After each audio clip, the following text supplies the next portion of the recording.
di universitas-universitas, di fakultas-fakultas itu kebanyakan Iqra, kurang Bismi Rabbik. Sedangkan pendidikan-pendidikan salaf di pondok-pondok pesantren itu kebanyakan Bismi Rabbik, kurang Iqra. Duh, kok kayaknya nggak mudeng ya jamaahnya. Halo? Bisa memahami yang saya omongkan? Ya Allah, piye ya ngene iki? Es ngadeg ae.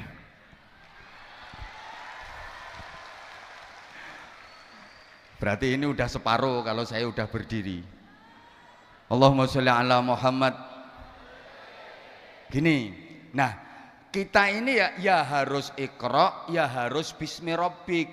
Jangan Iqra saja tanpa Bismi Rabbik. Jangan Bismi Rabbik saja tanpa Iqra. Ya Allah. Piye ya? Kalau menengok ini mikir ini, kalau di fakultas, di kampus, di universitas, maaf, Iqra-nya tidak diragukan.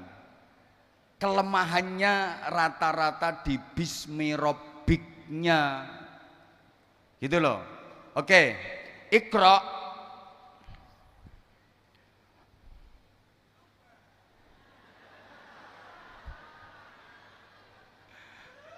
Mikir ngene iki.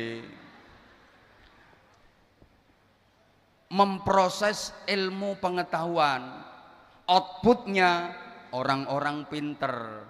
Sedangkan Bismi Rabbik ini memproduk iman, hikmah, barokah.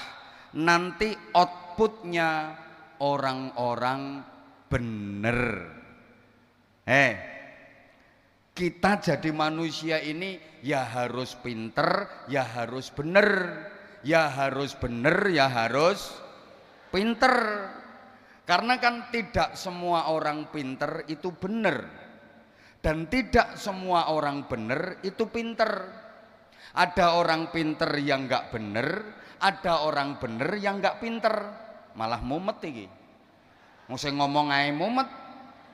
Laisa kullu pinterin beneran, walaisa kullu benerin pinteran.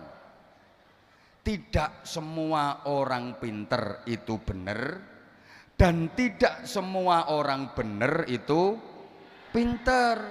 Ada orang pinter yang tidak bener, ada orang bener yang tidak pinter.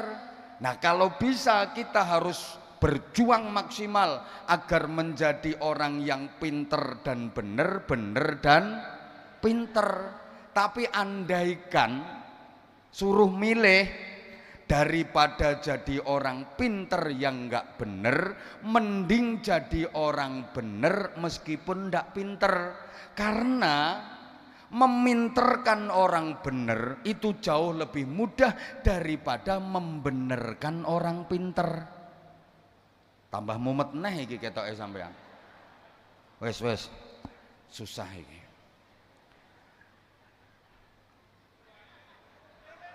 Maksud saya begini, sampean biar berpikir bahwa banyak orang hebat, orang sukses itu bukan hanya mengandalkan intelektualitas saja, tapi juga harus ditopang kuat dengan spiritualitas. Ngono lho maksudku. Makanya jangan cuma mengandalkan ilmu saja. Allah ya Karim, piye yo ngene iki. Mumet aku ngene iki. Gara-gara klambine padha irenge iki lho paling. Gini ya. Banyak orang pinter yang enggak bener. Banyak orang bener yang enggak pinter. Kalau bisa ya pinter ya bener ya bener ya. Ini ganti kayak contoh gak cetot. Ada orang itu pinter tapi nggak bener. Wah ini bahaya. Pinter kalau nggak bener keblinger. Bener kalau nggak pinter nganyelke. Wes dikai contoh ae. Pinter tapi nggak bener, keblinger. dan punya potensi untuk ngentekke bekakas. Ternyata yang ngerusak segala sesuatu itu bukan orang bodoh. Innama ahlakas syayyana ahluh. Ternyata yang merusak tatanan itu ahlinya. Bener kok. Halo? Yang merusak tatanan di Indonesia ini orang bodoh apa orang pinter? Sing kenceng toh. Yang ngerusak tatanan di negeri ini orang bodoh apa orang pinter? Yang menghabiskan duit negara, jatahnya rakyat miskin, itu orang bodoh apa orang pinter? Orang pinter. Yang bodoh mestine pengen tapi gak ngerti dalane. Pengen tapi gak roh carane. Lho, sing uripe bingungke wong bodoh apa wong pinter? Wong pinter. Wong bodoh ora iso bingungke wong dekne wis bingungi karepe dhewe.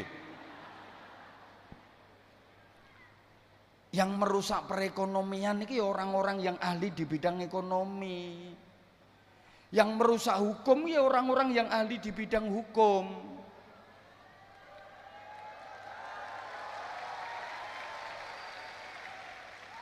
Yang merusak perpajakan ya wong pajak dhewe asline.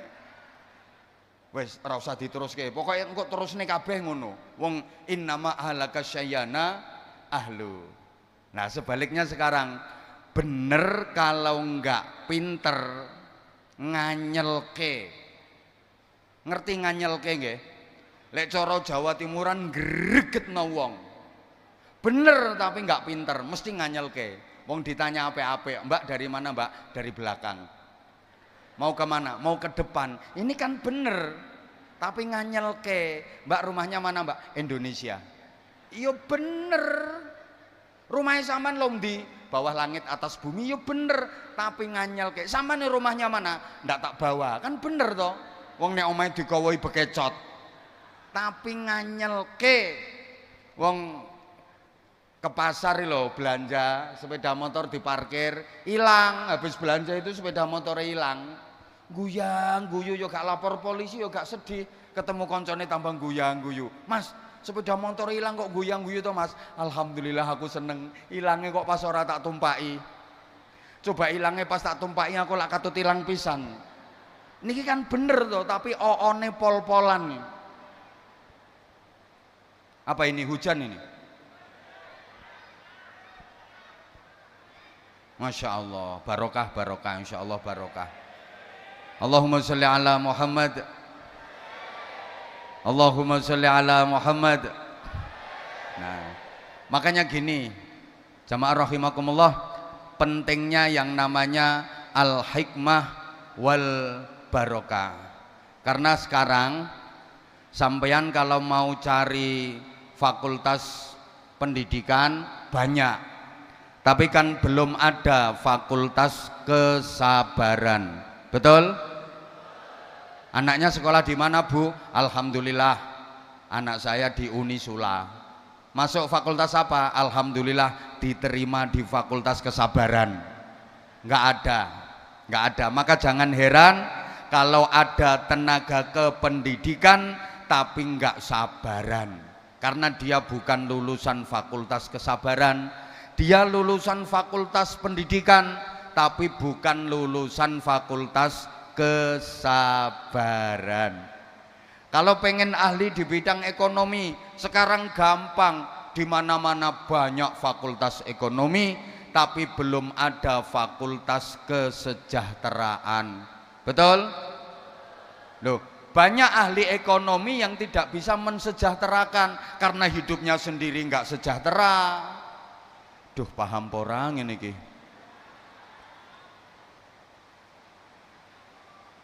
Loh, pengen ahli di bidang teknik ya sekarang banyak fakultas teknik, tapi kan nggak ada fakultas takwa. Pengen pinter di bidang dakwah, gampang. Sekarang banyak fakultas dakwah, tapi kan nggak ada fakultas keikhlasan. Makanya jangan heran kalau ada tukang dakwah diminta dakwah pulang gak disangoni grundel. Karena beliau bukan lulusan fakultas keikhlasan. Maka izin Prof, yang ceramah ini juga bukan lulusan Fakultas Keikhlasan. Mohon malam ini keikhlasan saya nggak usah diuji Prof, karena jelas-jelas belum teruji. Banyak fakultas hukum, tapi nggak ada fakultas kejujuran, nggak ada fakultas keikhlasan. Maka nggak usah kaget kalau ada ahli hukum, pakar hukum yang terlibat kasus hukum, kadang malah jadi maklar hukum. Wa akhiru da'wahum, dia sendiri yang dihukum, karena memang dia bukan lulusan dari fakultas kejujuran, bukan lulusan dari fakultas keadilan. Sehingga para jamaah yang saya hormati rahimakumullah, pentingnya memadukan antara Iqra dengan Bismi Rabbik. Bapak Ibu para jamaah, kalau soal Iqra, pengembangan ilmu pengetahuan, memang kampus ini tempatnya. Sekali lagi, mungkin yang lebih perlu ditekankan adalah Bismi Rabbik, pendidikan karakter. Bangsa kita ini nggak kekurangan orang pinter kok. Kita yang kekurangan ini orang bener, betul? Astagfirullahaladzim, gak direken aku. Maaf ya kalau kondisinya hujan nih, meskipun di dalam ruangan kayak gini fokusnya jadi berkurang. Oke, sekarang dilanjut para jamaah yang saya hormati rahimakumullah. Dari Bismi Rabbik ini nanti lahirlah yang namanya al-hikmah wal barokah. Ini penting, maka saya sering sampaikan juga, orang itu bisa sama di dalam doa tapi berbeda di dalam ijabah, sama di dalam ilmiah tapi bisa berbeda di dalam manfaah, sama di dalam mau'idhah tapi berbeda di dalam inabah. Ngajinya bisa sama, tempatnya bisa sama, waktunya bisa sama, tapi fahamnya berbeda-beda.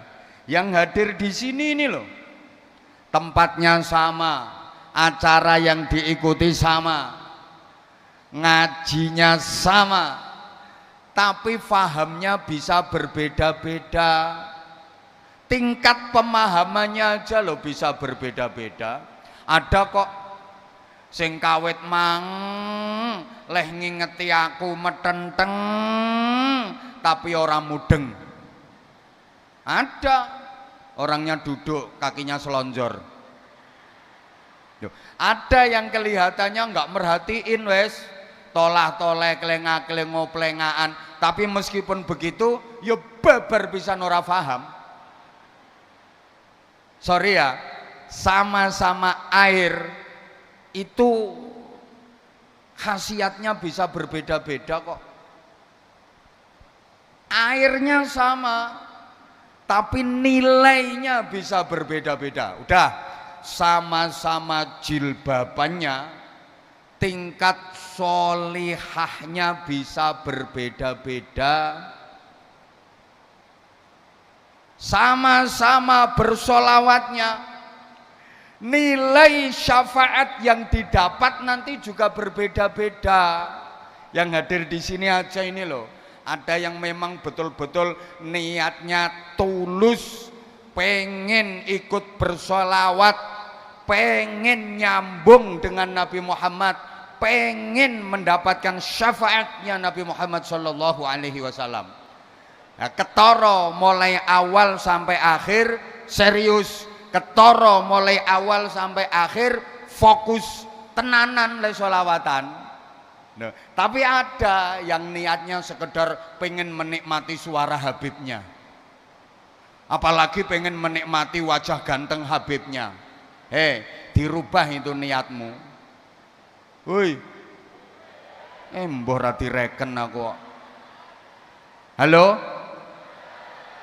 Allah ya Karim. Bapak Ibu para jamaah, kekuatan spiritual ini jadi penting.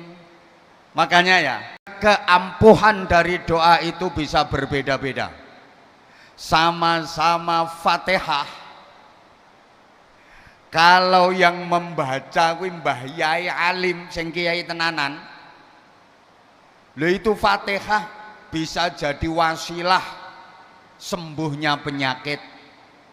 Anak yang tadinya dedel menjadi cerdas. Tapi nek sing maca lambemu karo lambeku, sama-sama lambe, ya Allah ra nyaut tok. Ambok dicekoki banyu diwacake Fatihah nganti 2 drum 3 drum orang ngefek. Ingat enggak para jamaah rahimakumullah, pernah Rasulullah dalam sebuah perjalanan itu kan dihadang rampok namanya Surakoh. Rasulullah sendirian enggak bawa senjata. Surakoh membawa pedang lengkap dengan pasukan berkuda. Rasulullah dikejar, dihadang, kemudian pedangnya Surakoh dihunus, ditempelkan ke lehernya Rasulullah sambil diancam, ya Muhammad, man a'anak, hei Muhammad, kalau udah kayak gini siapa yang akan menolongmu? Rasulullah hanya menjawab dengan satu kalimat. Ayo tolong ditirukan sama-sama, mudah-mudahan dapat barokahnya. Rasulullah menjawab, Allah. Bareng sekali lagi. Mendengar Allah yang keluar dari lisan Rasulullah, pedang Surakoh jatuh, tubuhnya bergetar hebat. Surakoh terjerembab, setengah jam gak sadarkan diri. Mendengar kalimat Allah yang keluar dari lisannya Rasulullah Shallallahu Alaihi Wasallam. Ayo coba mas, sampean besok ke pasar atau kemana, sampean sendirian, tiba-tiba ditodong orang pakai pisau di perut sampean. Ayo, sapa sing nulungi awakmu? Jawaban sing mantep, Allah.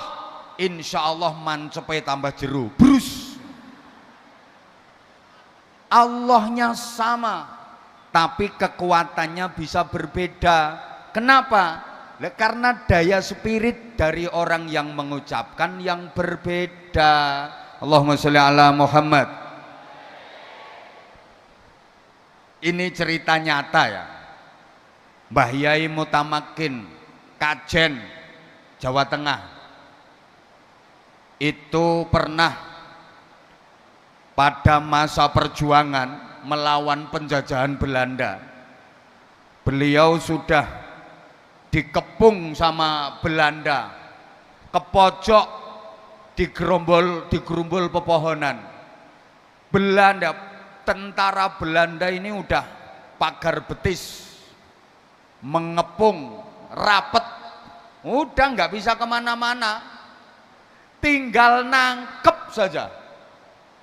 Beliau Mbah Yai Mutamakin itu membaca salah satu ayat dalam surah Yasin, yang itu juga dibaca Rasulullah Shallallahu Alaihi Wasallam waktu beliau mau meninggalkan Makkah berhijrah menuju Madinah, dikepung oleh para algojo dari kafir Quraisy. Rasulullah juga membaca ayat itu, waja'alna min baini aidihim saddaw wa min khalfihim saddaw fa'aghsyaynahum fahum la yubsirun. Nah, ini tentara Belanda yang ngepung Mbah Yai Mutamakin udah rapet pagar betis, tinggal nangkep, kehilangan jejak, lep, hilang. Ya Belanda nggak bisa nangkep. Sebagaimana Rasulullah Shallallahu Alaihi Wasallam dikepung sama algojo kafir Quraisy, Kanjeng Nabi membaca ayat itu sambil bawa segenggam pasir, dipiur-piurkan itu. Lah ini algojonya kafir Quraisy ini langsung tertidur semua, kesirep semua, pingsan semuanya. Ini saya ijazahkan ke anak-anak santri. Jadi kalau ada pemeriksaan apa saja pengen aman, baca ayat ini, insya Allah aman. Ada santri yang saking mantepnya, dia pernah naik motor di jalan raya, dia nggak pakai helm. Kebetulan ada razia, ada polisi pas razia, izin dan yang kena razia banyak banget waktu itu. Lah ini santri, dia ngerasa tenang karena udah punya doa, udah punya ijazah. Walaupun dia nggak pakai helm, nyantai dia naik motor.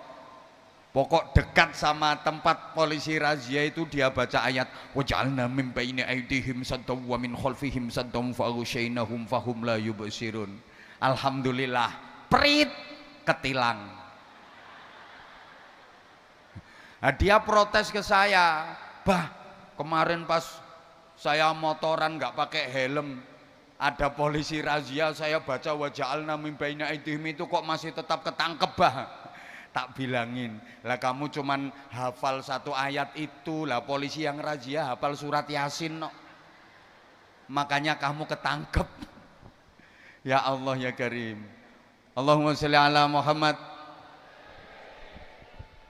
Bapak Ibu para jamaah, tenang, nunggu hujannya agak reda karena malam ini spesial dari Fakultas Hukum Unisula.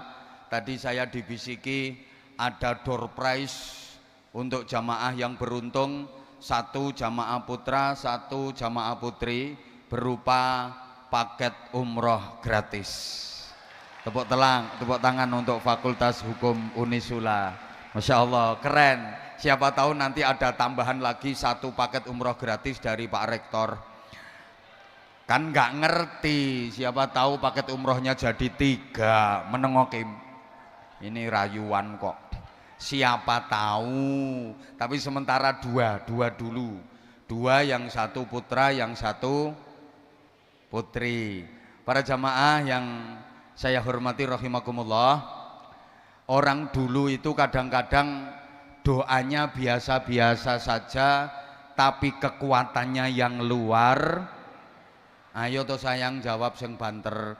Doanya biasa-biasa saja, tapi kekuatannya yang luar. Nah ini di samping faktor doanya kan faktor orang yang berdoa. Coba ada orang sakit gigi dibacakan donga Jawa nyel lho dongane. Bismillahirrahmanirrahim. Godhong pari godhong waluh ora mari tambah abuh. Disebulno ya waras kok. Lah wong aku tahu ana wong lara untu njaluk suwuk, kowe tak wacana Fatihah ping 7, insyaallah Fatihahku fasih. Auzubillahi minasyaitonir. Bismillahirrahmanirrahim. Tak sebulno malah wonge sambate ra karo-karoan kok. Lho ini bener saya itu pernah ngalami. Lah orang dulu itu kalau bisulen, udunen nih lho udunen. Udunen itu doanya cuma kidul kono ana Semar gawe pundung, upil kuirung ora sida dadi udun. La ilaha illallah Muhammadur Rasulullah, cutekne upil irung diusapno udune. Waras kok. Saya pernah udun cilik lho, udun semat lho, udun semat. Masya Allah, adem panas, tiang. Jadwal ngaji banyak. Duh ini gimana ini? Sore-sore aku eling, enek donga mandi, ra kesuwen wis tak waca ae. Bismillahirrahmanirrahim. Kidul kono ana Semar gawe pundung, upilku irung ra sida dadi udun. La ilaha illallah Muhammadur Rasulullah. Tak cutikne upil irung. Katik pas meler dadi entuk akeh. Usep-usepno. Alhamdulillah. Sore tak suwuk, Bu.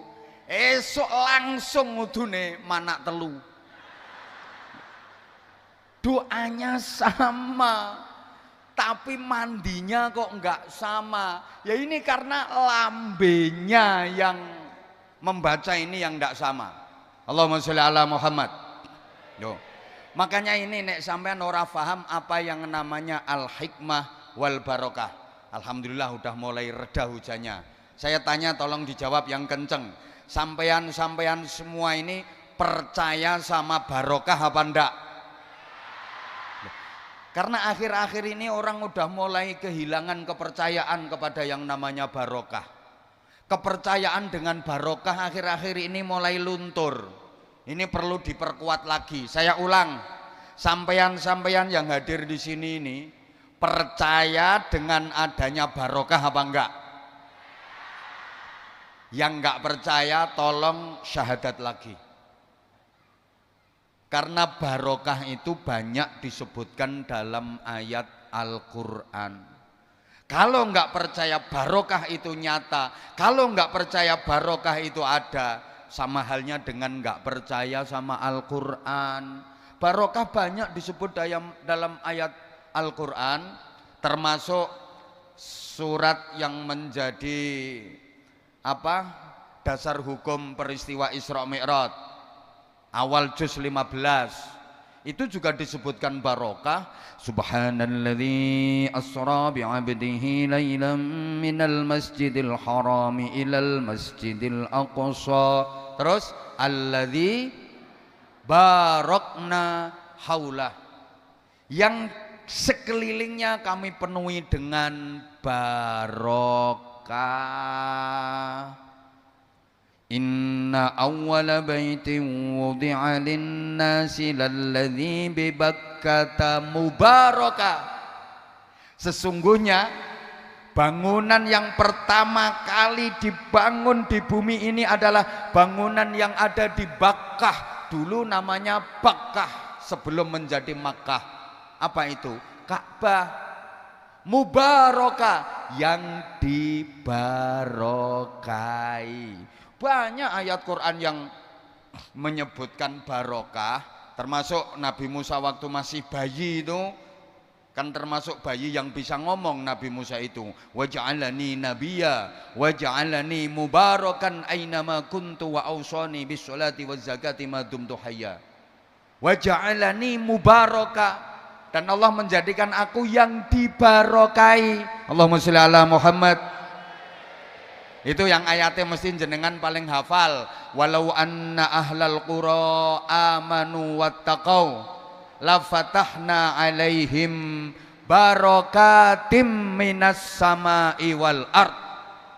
Dan sekiranya, jikalau sekiranya penduduk suatu negeri, penduduk suatu daerah mau beriman dan bertakwa, maka niscaya akan kami bukakan barokah-barokah, baik yang turun dari langit maupun yang keluar dari bumi.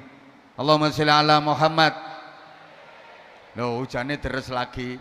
Sehingga kalau ada orang yang nggak percaya sama barokah, berarti sama halnya nggak percaya dengan Al-Quran. Para jamaah, gini ya, Islam itu tidak mengenal istilah animisme, dinamisme. Islam nggak mempercayai itu. Tambah ora cetha iki ketoke. Dalam Islam nggak ada kepercayaan animisme, dinamisme. Ngene le maksudnya. Animisme ini mempercayai ada satu benda atau tempat yang didiami roh nenek moyang. Ini ada tempat, ini ada benda didiami arwah nenek moyang. Allah, paham pora atau ini? Atau ini ada benda bisa mendatangkan sial. Bahaya itu. Woi. Woi. Wah, ini kok sial terus, kenapa ya? Karena ini di rumah lagi ada apa namanya? Ada benda yang membawa sial. Islam tidak mempercayai itu. Atau misalnya semenjak aku memelihara burung ini, ki viral iki caumania iki. Viral ya kemarin ngene-ngene kuwi le. Kicau mania viral iki, viral. Enggak boleh dibawa ke sholawatan. Sallu ala Muhammad, sallu alaihi wasallam, enggak oleh ngono kuwi. Halo? Misalnya mempercaya itu totamisme, meyakini kalau binatang itu punya kekuatan tertentu. Ada binatang yang punya keramat, itu namanya totamisme. Islam enggak mempercayai itu. Tapi maaf, perhatikan berapa surat dalam Al-Quran yang pakai nama binatang. Ngerti toh ora to wong ngene iki ya? Hui. Sebutkan surat-surat yang pakai nama binatang. Al-Baqarah, terus Al-Fil, terus An-Nahl, terus An-Naml. Lho ya toh? Ya Allah. Tapi Islam meyakini adanya barokah. Allahumma sholli ala Muhammad. Tak kasih contoh. Ini hadis ada disebutkan dalam Sahih Bukhari, riwayat dari Ibnu Juhaifah. Rasulullah itu wudu. Nah, ketika Rasulullah wudu, sahabat Bilal ini mendoprok itu di bawahnya Rasulullah dan menadai